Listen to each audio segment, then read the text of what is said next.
Bom dia, turminha, tudo bem? Bom, hoje vamos dar mais uma aula sobre Fisiologia e Ciência dos Alimentos. O assunto que vamos abordar são alterações nos alimentos. E o que são essas alterações? São todas as modificações que ocorrem nos alimentos, destruindo parcial ou totalmente suas características essenciais, comprometendo assim a sua qualidade.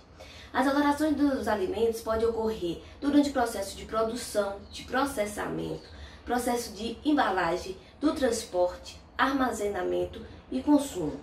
Essas alterações podem ser microbianas, físicas ou mecânicas, bioquímicas ou enzimáticas, por ataque de insetos ou roedores. As alterações microbianas são visíveis como bolores ou apodrecimento de parte de frutas e vegetais. Alteração no gosto, cheiro e textura. O micro-organismo pode estar presente mesmo antes das alterações visíveis, porque a gente não pode ser percebido, né, através do odor e do sabor, que aquele alimento está estragado, que aquele alimento está alterado, mas ele já está no processo de deterioração. A classificação dos micro-organismos que alteram os alimentos. Fungos ou mofos, então a gente consegue ver a olho nu, né, aquela mancha acinzentada, esverdeada, leveduras, bactérias como salmonela, coliformes, lactobacilos. Os micro-organismos indesejáveis e os patogênicos, eles causam infecção, intoxicação ou toxinfecção e podem levar à morte. Já os deterioradores alteram o sabor, o odor e o aspecto do alimento. As ações dos micro-organismos são sempre indesejáveis? Sim ou não? Não. Existem micro-organismos que são desejáveis, né? E que é importante para o ser humano. São fundamentais na produção de alguns alimentos como o pão, o queijo, o iogurte, a cerveja, o vinho, antibióticos, entre outros. As alterações físicas ou mecânicas são causadas por choques ou pressões físicas ou mecânicas. Amassamento das latas em conserva, né, é um exemplo que pode estar causando um tipo de patologia. A rachadura na casca do ovo, onde a salmonela pode estar sendo introduzida, né, o micro-organismo vai estar introduzindo naquele ovo. Queimadura de vegetal pelo frio ou pela desidratação, né. Um exemplo típico desse é quando nós temos os folhosos, os folhosos, coentro, cebolinha, que a gente deixa por um bom tempo na geladeira, a gente vê que ele começa a queimar, né, por conta da temperatura. Perda de umidade por evaporação da água de constituição. Existem algumas frutas que a gente observa, se deixar mais de 15, 20 dias no cesto, ela começa a desidratar, né, perdendo a umidade e ela começa a alterar, murchando, modificando, deteriorando. As alterações físicas ou mecânicas podem ser causadas também pela temperatura, de acordo com o armazenamento, com a desidratação e o transporte do alimento. Poxa, professora, eu coloquei uma carne na geladeira pensando que ia se manter conservada durante um bom tempo. Não. A temperatura da geladeira mantém sim a conservação durante um tempo. Depois disso, começa a alterar. Tanto é que se a gente deixar na parte da refrigeração, sem temperar, in natura, uma carne, um pedaço de frango, a gente tem como observar que depois de um tempo, ela começa com um odor característico, muda a coloração, começa a alteração desse alimento. A luz solar também, a exposição à luz solar modifica o sabor, né, e altera alguns alimentos. As alterações bioquímicas ou enzimáticas, nós temos a mudança de cor por conta da clorofila e carotenoides, né? A gente tem como ver essa mudança. O escurecimento, por exemplo, no processo de descasque da batata, da maçã, da banana, da pera, a gente vê que eles escurecem.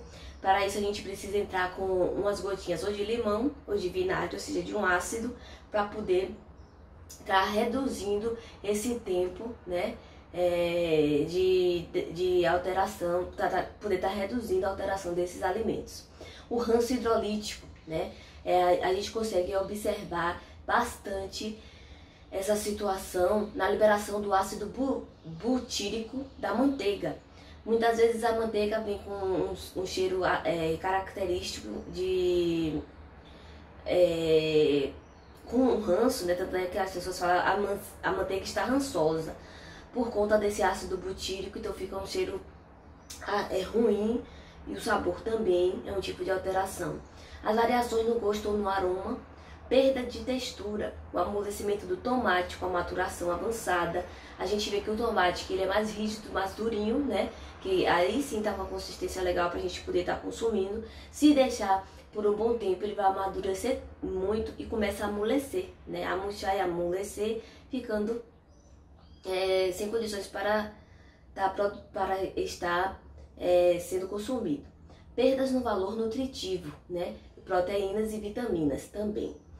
As alterações bioquímicas ou enzimáticas a gente consegue observar nos sucos de frutas. Quando a gente deixa lá um bom tempo, vai ocorrer a precipitação, né? O escurecimento de algumas frutas, como eu já falei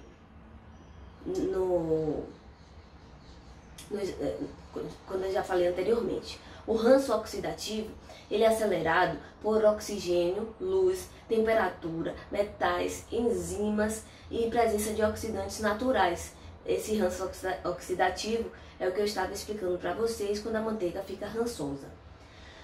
As alterações bioquímicas, nós temos ações de ácidos sobre o metal, como a rancificação da gordura, né? O escurecimento, por exemplo, antigamente os óleos vinham em latas para que justamente a luz e o calor não tivessem contato com o óleo para não oxidar e nem rancificar. E aí, graças à tecnologia, né, hoje nós temos vasilhames de óleos que são transparentes, mas que se tem uma película para proteger o óleo da luz e do calor. Aí nós temos também a reação de Maillard, né, que é uma alteração, que foi Maillard. Essa reação foi descrita por Louis Camille Maillard em 1912, e é uma reação que ocorre entre os aminoácidos ou proteínas ou açúcares.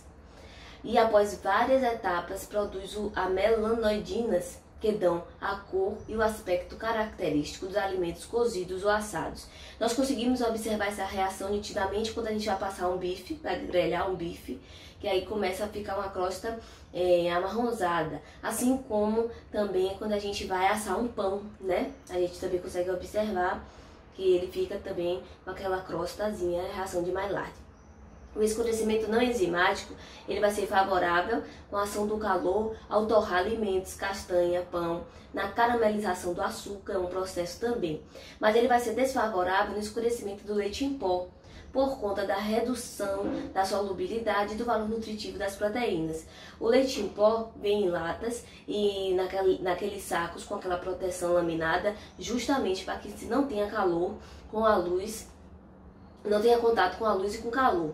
É uma proteção. Só que aí a gente querendo deixar a nossa mesa, a nossa cozinha mais bonita, a gente coloca em vasilhas transparentes.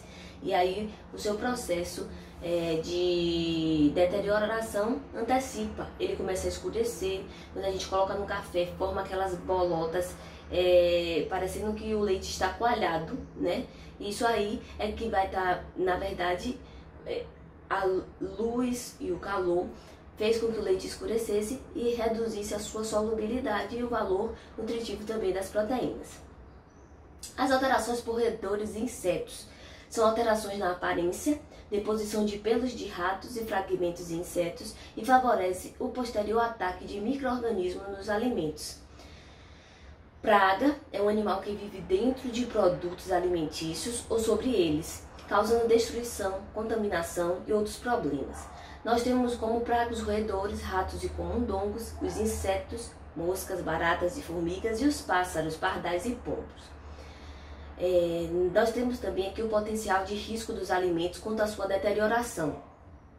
O potencial vai ser alto em relação a proteínas, produtos lácteos, né, leite, derivados. Vai ser médio no hortifruti, frutas, verduras, e baixo nos alimentos secos, né, do estoque seco, que são os industrializados e que têm uma vida longa de prateleira. As alterações que podem ocorrer, a mais nociva, né, é a alteração As alterações que podem ocorrer é física, química e biológica. A mais nociva, lógica, é a biológica, que pode estar causando toxinfecção, intoxicação alimentar ou até levar à morte. Que processos podem ser usados para evitar alterações? Nós temos os processos de calor, como a pasteurização e a esterilização, processos de frio, que é geladeira, freezers, e fazer uso de aditivos alimentares, que vão estar conservando os alimentos. Exemplos deles nós temos nitritos e nitratos, que são tipos de conservantes e alguns tipos de proteína. E nós temos também o açúcar, que é um conservante alimentar, né? Tanto é que os doces e compotas a gente pode manter fora da refrigeração durante um tempo, porque o açúcar conserva. Encerramos aqui nossa aula. Vamos agora para o exercício de fixação. Tenha um bom dia.